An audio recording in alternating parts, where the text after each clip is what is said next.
वैदिकशान्तिमन्त्राः।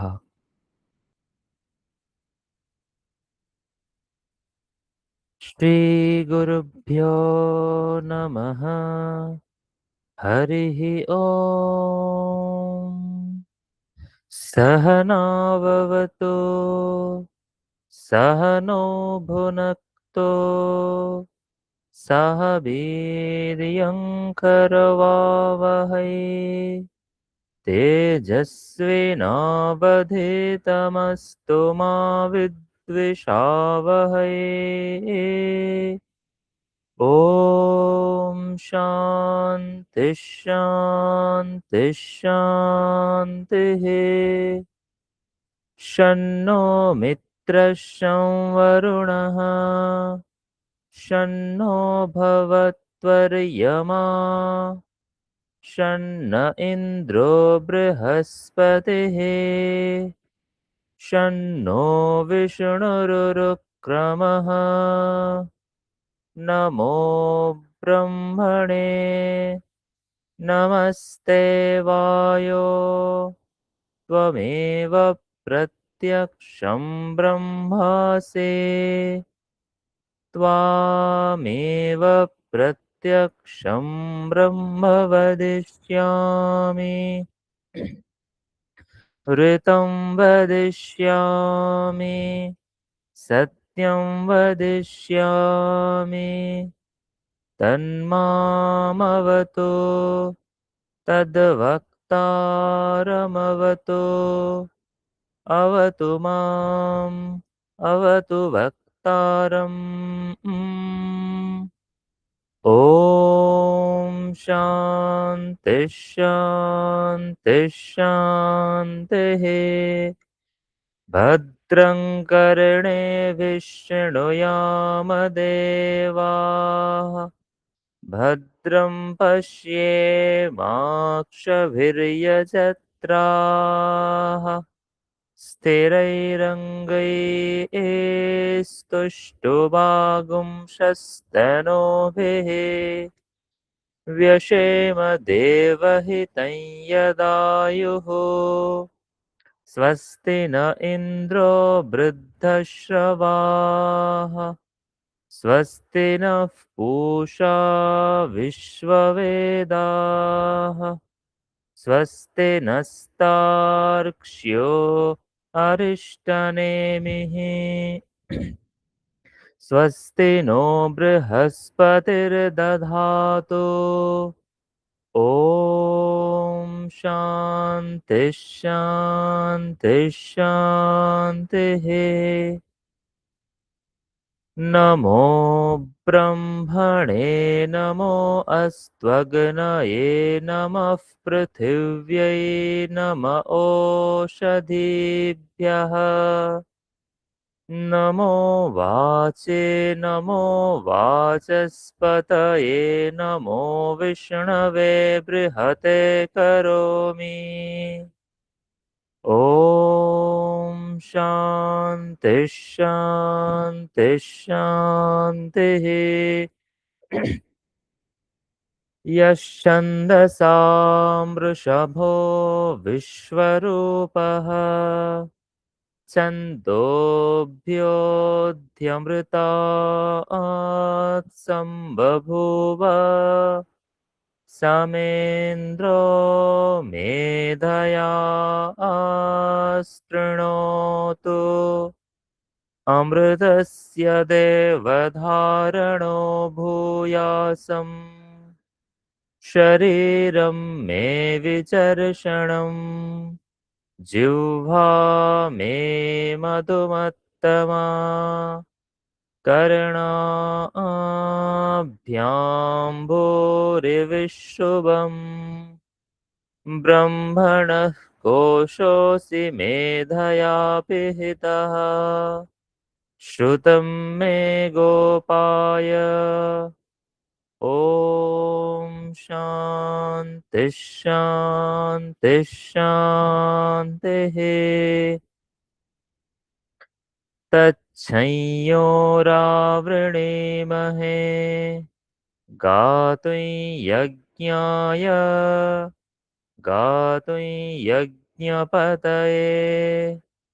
दैवी स्वस्तिरस्तु नः स्वस्तिर्मानुषेभ्यः ऊर्ध्वं जिगातु भेषजम् शन्नो अस्तु द्विपदे शञ्चतुष्पदे ॐ शान्ति शान्ति शान्तिः पूर्णमदः पूर्णमिदं पूर्णात् पूर्णमुदच्यते पूर्णस्य पूर्णमादाय पूर्णमेवावशिष्यते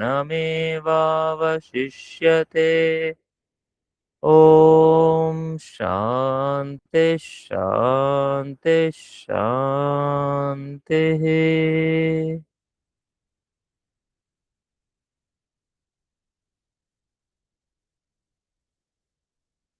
श्रीमद्भगवद्गीता अष्टम अध्याय वसुदेवसुतं देवं कंसचाणूरमर्दनम् देवकी परमानन्दम् कृष्णं वन्दे जगद्गुरुम् अथ अष्टमोऽध्यायः अर्जुन उवाच किं तद् ब्रह्म किमध्यात्मम् किं कर्म पुरुषोत्तम अधिभूतं च किं प्रोक्तम् अधिदैवं किमुच्यते अधियज्ञः कथं कोत्र देहेऽस्मिन् मधुसूदन प्रयाणकाले च कथं ज्ञेयोऽसि नियतात्मभिः श्रीभगवानुवाच अक्षरं ब्रह्म परमं स्वभावोऽध्यात्ममुच्यते भूतभावोद्भवकरो विसर्गः कर्मसङ्गितः अधिभूतं क्षरो भावः पुरुषश्चाधिदैवतम् अधियज्ञोऽहमेवात्र देहे देहभृतां वर अन्तकाले च मामेव स्मरन् मुक्त्वा कलेवरम् यः प्रयाति समद्भावम् याति नास्त्यत्र संशयः यं यं वापि स्मरन् भावम् त्यजत्यन्ते कलेवरम् तन्तमेवैति कौन्तेय सदा तद्भावभावितः तस्मात् सर्वेषु कालेषु मामनुस्मरयुध्य च मय्यर्पितमनो बुद्धिः मामे वैष्यस्य संशयः अभ्यासयोगयुक्तेन चेतसा नान्यगामिना परमं पुरुषं दिव्यं याति पार्थानुचिन्तयन् कविं पुराणमनुशासितारम् अणोरणीयां समनुस्मरेत्यः सर्वस्य धातारमचिन्त्यरूपम् आदित्यवर्णं तमसः परस्तात् प्रयाणकाले मनसाचलेन भक्त्या युक्तो योगबलेन चैव भ्रुवोर्मध्ये प्राणमावेश्य सम्यक् सतं परं पुरुषमुपैति दिव्यम् यदक्षरं वेदविदो वदन्ति विशन्ति यद्यतयो वीतरागाः यदिच्छन्तो ब्रह्मचर्यं चरन्ति तत्ते पदं सङ्ग्रहेण प्रवक्ष्ये सर्वद्वाराणि संयम्य मनोहृदि निरुध्य च मूर्ध्न्याधायात्मनः प्राणम् आस्थितो योगधारणाम् ओमित्येकाक्षरं ब्रह्म व्याहरन् मामनुस्मरन् यः प्रयाति त्यजन् देहम् स याति परमां गतिम् अनन्यचेताः सततम् यो मां स्मरति नित्यशः तस्याहं सुलभः पार्थ नित्ययुक्तस्य योगिनः।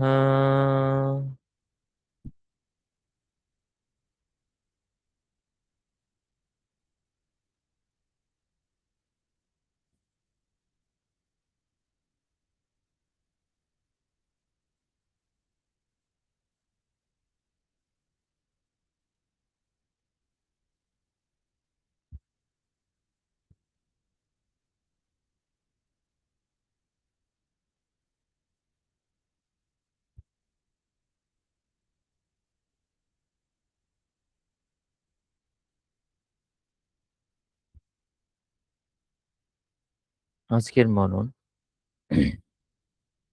শ্রীমদ্ ভগবদ গীতা ষষ্ঠ অধ্যায় 40 নম্বর শ্লোক। পার্থ নৈবেহ নামুত্র বিনাশস্তস্য বিদ্যতে नहि कल्याणकृत् कश्चित् दुर्गतिं तात गच्छति। पार्थ नैवेह नामुत्र विनाशस्तस्य विद्यते न हि कल्याणकृत् कश्चित् দুর্গতিং তাত গচ্ছতি। ভগবান শ্রীকৃষ্ণ বললেন, হে পার্থ, সেই ব্যক্তির ইহলোক বা পরলোক কোথাও বিনাশ নেই, কারণ হে বৎস, কল্যাণকামী ব্যক্তির কখনো অধোগতি হয় না।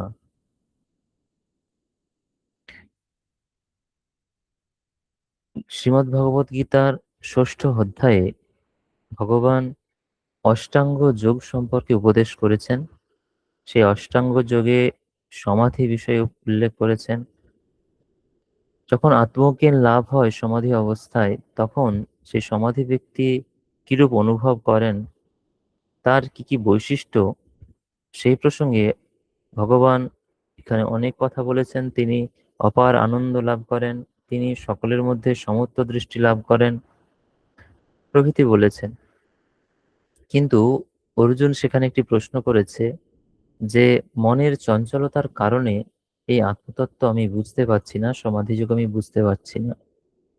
তখন ভগবান বলেছেন, হ্যাঁ, মন আমাদের বড্ড চঞ্চল, কিন্তু অভ্যাস এবং বৈরাগ্যের দ্বারা সেই চঞ্চল মনকে শান্ত করতে হবে। তারপর শান্ত করে সেই আত্মাতে সেই মনকে একাগ্র করতে হবে, তাহলে আত্মজ্ঞান বা সমাধি লাভ হবে। তখন অর্জুন আরো একটা প্রশ্ন করেছেন যে যদি মনের চঞ্চলতার কারণে বা কারো আগ্রহ বেশি না থাকার কারণে, চেষ্টা বেশি না থাকার কারণে কেউ যোগমার্গে প্রবৃত্ত হয়েছে, কিছুদিন যোগাভ্যাস করেছে, কিন্তু তারপর সে ততটা গুরুত্ব সহকারে যোগাভ্যাস করতে পারছে না হয়তো, তাহলে তার কি গতি হয়? সে কি পুরোপুরি কর্মযোগ থেকে এবং এই সমাধি যোগ থেকে ভ্রষ্ট হয়? অর্থাৎ তার কি কোনো গতি হয় না, মানে তার ঊর্ধ্বগতি হয় না, সে আবার যেমন এই অধোগতি হয়? এইরকম একটি প্রশ্ন করেছেন। সেই প্রসঙ্গে ভগবান এই উত্তরটি দিচ্ছেন যে, হে বৎস,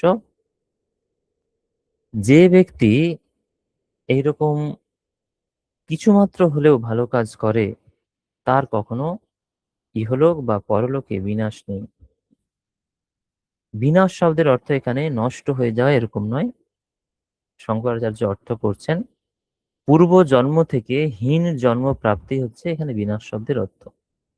অর্থাৎ তিনি যেই জন্মে আছেন বর্তমানে, অর্থাৎ তিনি যখন সেই যোগ সাধনা করছেন, তার থেকে তিনি হীন জন্ম, অর্থাৎ তার থেকে খারাপ জন্ম বা অন্য জনিতে জন্ম সেরকম হয় না। যোগভ্রষ্ট যদি ব্যক্তি থাকেন, তার সবসময় ভালো জন্মই প্রাপ্ত হয়, হীন জন্ম প্রাপ্ত সে হয় না। সেটা এখানে বলছেন ভগবান যে, যদি পার্থ নৈব ইহ ন অমূত্র ইহলোক বা পরলোকে বিনাশঃ তস্য ন বিদ্যতে, তার বিনাশ হয় না, তার কখনোই এই লোকে অথবা পরলোকে তার আহ হীন জন্ম মানে খারাপ জন্ম সে কখনো পায় না। কারণ নাহি কল্যাণকৃত কশ্চিৎ দুর্গতিম তাত গচ্ছতি। এখানে তাত শব্দের দ্বারা অর্জুনকে সম্বোধন করা হচ্ছে। শঙ্করাচার্য এই অর্থটি নিয়ে একটু ব্যাখ্যা করেছেন। উনি বলছেন যে উম তাত এই শব্দটা সাধারণত পিতা এই অর্থে ব্যবহার করা হয়, কিন্তু যেহেতু পুত্র পিতা পিতাই পুত্র রূপে জন্মগ্রহণ করে, এটা আমাদের ব্রাহ্মণে স্বীকার করা হয়েছে, আমাদের দর্শনে স্বীকার করা হয় পুত্রই পিতা রূপে জন্মগ্রহণ করে, সেই জন্য পিতাকেও তাত বলা যায় এবং পুত্রকেও তাত বলা যায়। এবং পুত্র যেহেতু শিষ্য যেহেতু পুত্রতুল্য হয়, সেই কারণে শিষ্যকেও তাত সম্বোধন করা যায়। এখানে ভগবান শিষ্যরূপে বা পুত্ররূপে অর্জুনকে সম্বোধন করছেন, এটি বুঝতে হবে। উনি কি বলছেন?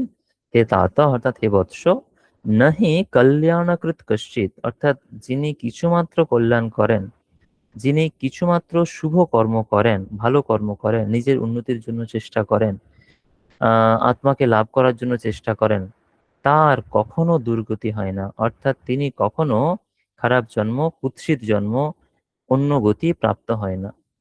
তার সবসময় এমন গতি প্রাপ্ত হয় যে যেখানে তিনি সাধনা করতে পারেন বা সাধনা করতে পারবেন আরো ভালোভাবে, সেই রূপেই তার জন্ম হয়।